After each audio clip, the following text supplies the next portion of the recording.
Машина кезик каналы дагы деле өз видеолорун тартууну улантууда. Азыркы бул видеобуз ушул Deo Nexia 1, Nexia 2, Deo Lanos 1, 2 ошол менен кошумча Hyundai Avante 1лер, 2лер чыкса ошолор дагы тарткан аракет жасайбыз. Бүгүн 29 ноябрь 2020 жыл, апта күнгө жекшемби.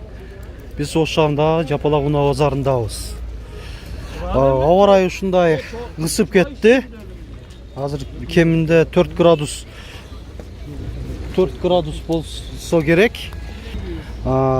Доллардын да курсун айта кетейин, себеби Өзбекстандан көрүп аткан, Казакстандан көрүп аткан көрүүчүлөрүбүзгө да өтө кызыктуу болуп калат. 1 доллар 84 сом 70 тыйын, 1 евро 101 сом, 1 орус рубль 1 сом 11 тыйын, 1 казак теңгеси 20 тыйын болуп жатат. Сумга карата курсу билбейт экен, билгендер болсо так дана билгендер жазып коюңуздар. Өзбек суму 1 сом өзбек сумна канча болуп калат экен. Мо Nexia 1ден баштайлы анда. 2008 жылы чыгарылган, кыймылдаткычтын көлөмү 1.5. Мына эсин байланыш номери 559 60 60 73.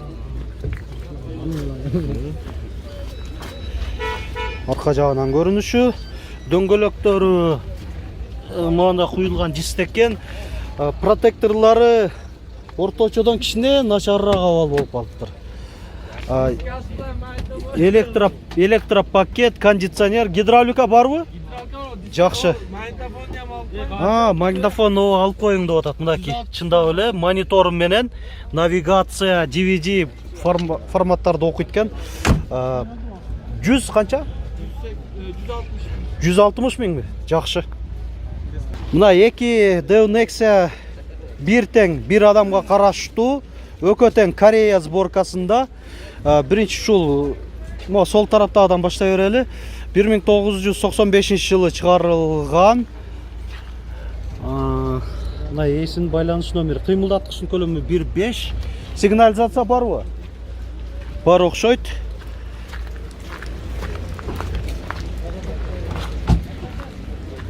Эми Кореяларда комплектациясы аябай жакшы болот. Айнектери электропакет, электро көтөргүчтө бардыгы тең. Кондиционер, гидравлика, туманниктер бардыгы бар. Буларда базовый комплектацияда эле болот. Баасы канча эле бунун? 120 да. 120. Кийинки булда баасы канча? Бул 110 миң сом. Булда Корея 1996 жылы чыгарылган.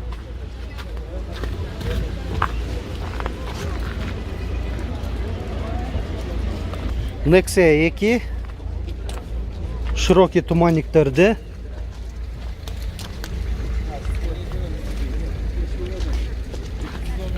Эки миң тогузунчу жылы чыгарылган электропакет.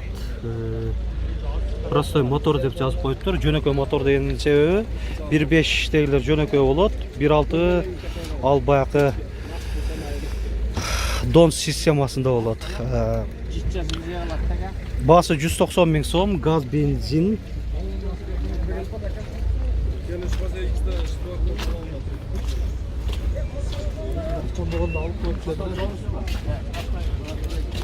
Акча табуунун эң оңой жолу Evelyn сайтында. Описаниядагы ссылка аркылуу өтүңүз жана катталыңыз. 1 күндүк, 1 жумалык, 1 айлык депозитке акча салыңыз. Жыйынтыгын 1 күндө байкаңыз. Бардыгы сиздер үчүн. Унаалар аябай көп, чындыгында мурдагы аптадан да аябай көп. Жада келсе мына адамдар өтө турган жерге дагы унаалар коюлуп калган. Аябай тыгын. Адамдар да араң-араң басып өтүп атышат кээ бир жерлеринде.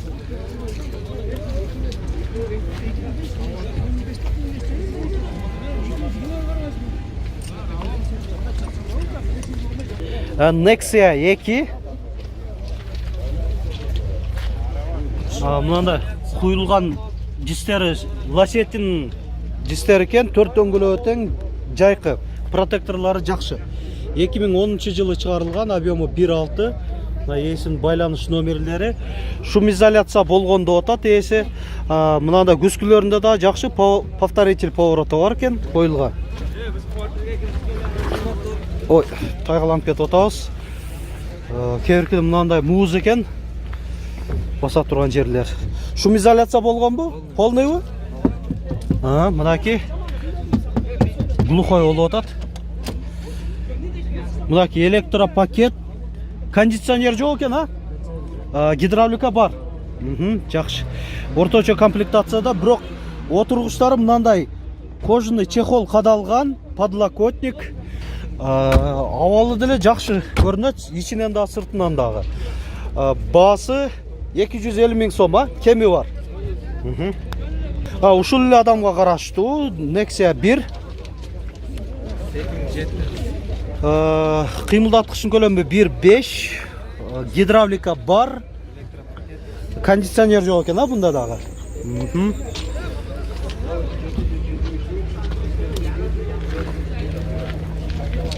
180 000 сом деп атат айтылыш баасы. Айнектери электро көтөргүчтүү. Салону Nexia 1, туманниктер бар. 2005 жылы чыгарылган, объему 1.5. Басы канча болуп атат? Басы 190 000 кеми бар дейт.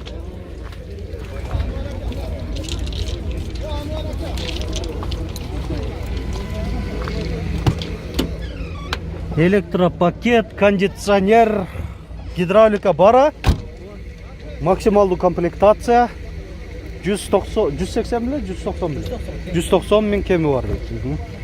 Lanos 1, туманниктер бар. Корея сборкасында 1998 жылы чыгарылган, коробка автомат. Ээсинин байланыш номери 771 26 77 74.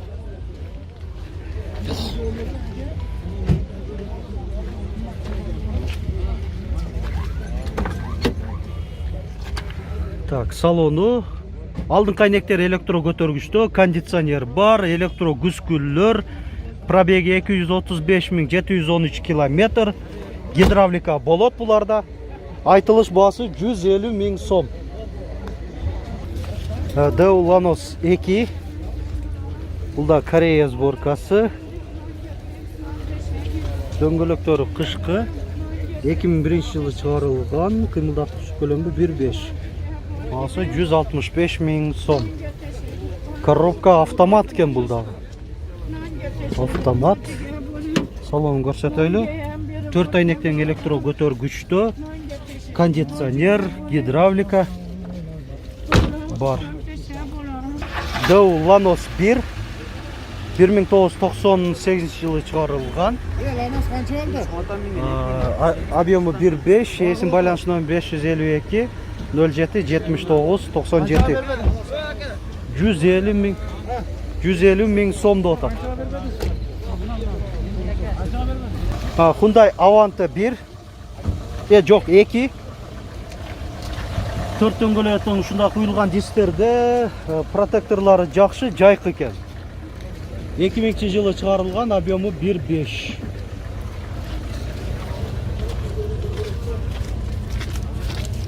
$170 000 сом деп атат. Lanos 2, Украинанын сборкасы. Туманниктер бар. Дөңгөлөктөрү кышкы, ушундай куюлган дисктерде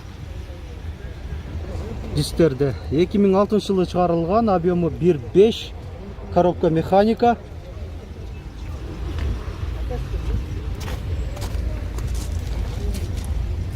$150 000 сом кеми бар дейт ээси. Айнектери механикалык түрдө эле көтөрүлүп түшүрүлөт. Айдоочуда коопсуздук жаздыгы бар.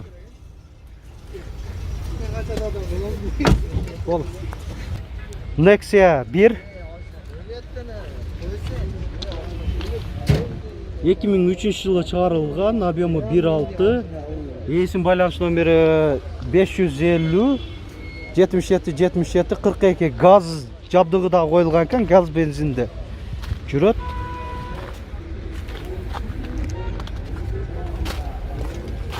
Так, комплектациясына алалык. Электропакет, кондиционер, гидравлика, чындап эле максималдуу комплектация. Gaz, benzin. Пробегинди айтып кое берели, канчаны көрсөтөдү? 300 ekan da. 300 Original. 300 000 километр деп атат. Баасын канча дедиңер? 130. 130 000 кеми дагы бар, а? Мотор, коробкалары жакшыбы? Zakon. Болду. Nexia 2.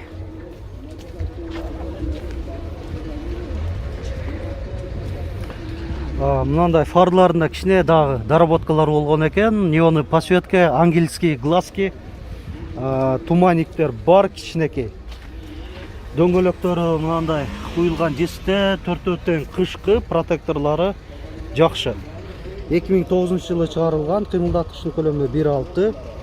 Мына эсин байланыш номери. Электропакет, кондиционер жок. Гидравлика барбы? Гидравлика бар дейт. 180 000 сом деп атат. Айтылыш баасы. Hyundai Avanta 1.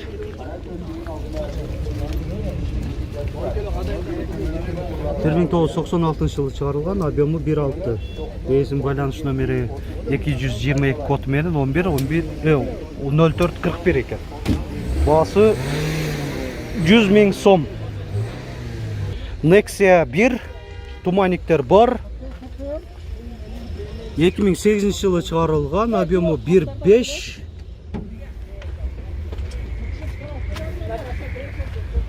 Дөңгөлөктөрү кышкы, протекторлары жакшы экен. 412 тең жакшы экен. Электропакет, кондиционер, гидравлика дагы барбы? Максималдуу комплектация.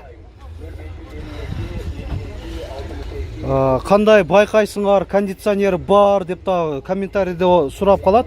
Мына эң оңой эле караганыңызда ол жерде мына кондиционердин компрессору, насосу деп коебуз жөнөкөй тилде. Шу турат. Гидравликада болсо мынаки гидравликанын бачогу. Бул рульдун гидроусилитель руля деп коет, ошонун бачогу. Ичине ошол майы куюлуп турат. Бул рульдун жумшак бурулуш, жеңил бурулушуна жакшы жардам берет гидравлика. Анан кийин электропакеттен 4 айнектен электро көтөргүч деген сөз билдирет. Lanos Juliet окшойт. Juliet бу.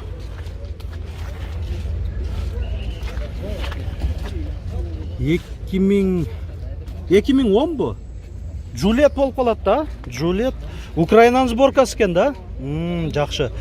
Украинанын сборкасында Juliet деп айтылабы, жазылабы, же жөллө хэтчбек деп коебу?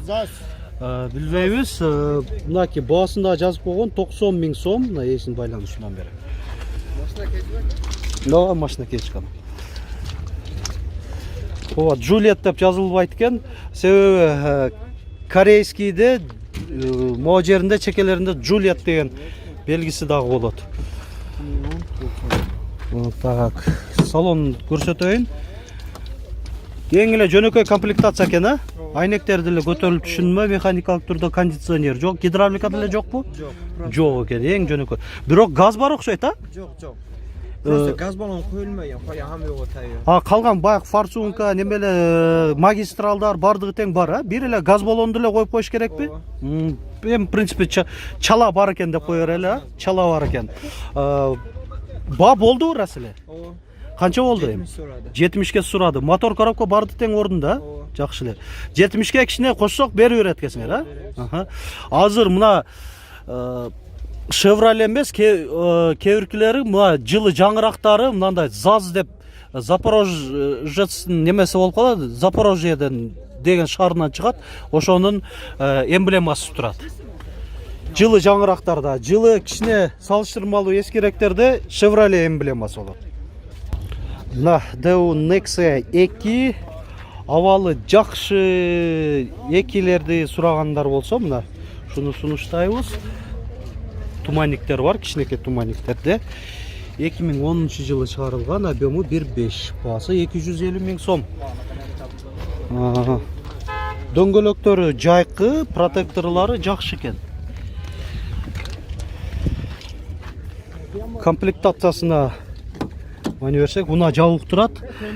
Жок, айнектери жөнөкөй эле механикалык түрдө көтөрүлүп жүрүлөт, кондиционер жок. Жөнөкөй эле комплектация, бирок билбейм, абалы жакшы болгон үчүн ушундай бааны койду экен анда ээси. Мына урматтуу көрүүчүлөр, мен дагы аракет жасадым сиздерге ушундай жакшы кызыктуу тартканы. Эми видеонун акырында ушу биздин аракетибизди баалап азыр эле ушул мага жакты белгисин басып коюңуздар видеого. Жана комментарий да калтырсаңыздар, бизге кошкон чоң салымыңыздар болот каналыбыздын өнүгүүсүнө. Себеби лайк басылып жана комментарий калтырган видеолорго YouTube аябай жакшы көңүл буруп, эң алдыңкы саптагы видеолордун арасына кошот. Bundan башка дагы тартылган видеолорубузга дагы көз салыңыздар, ал жакта дагы кызыктуу маалыматтар болот.